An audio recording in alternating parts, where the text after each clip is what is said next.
சங்கீதம் 6ஆம் அதிகாரம் 1ஆம் வசனம் முதல் 10ஆம் வசனம் வரை. கர்த்தாவே, உம்முடைய கோபத்திலே என்னை கடிந்து கொள்ளாதேயும், உம்முடைய உக்கிரத்திலே என்னை தண்டியாதேயும். என்மேல் இரக்கமாயிரும் கர்த்தாவே, நான் பலனற்று போனேன். என்னை குணமாக்கும் கர்த்தாவே, என் எலும்புகள் நடுங்குகிறது, என் ஆத்துமா மிகவும் வியாகுலப்படுகிறது. கர்த்தாவே, எதுவரைக்கும் இரங்காதிருப்பீர்?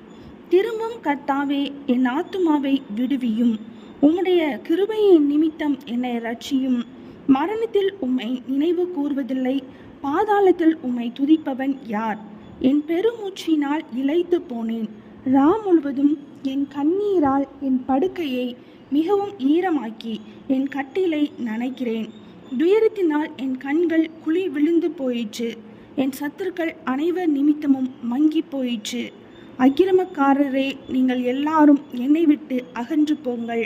கர்த்தர் என் அழுகையின் சத்தத்தை கேட்டார். கர்த்தர் என் விண்ணப்பத்தை கேட்டார். கர்த்தர் என் ஜெபத்தை ஏற்றுக்கொள்ளுவார். என் பகைஞர் எல்லாரும் வெட்கி மிகவும் கலங்கி போவார்கள். அவர்கள் பின்னாக திரும்பி சடிதியிலே வெட்கப்படுவார்கள். சங்கீதம் 6ஆம் அதிகாரம் முடிந்தது.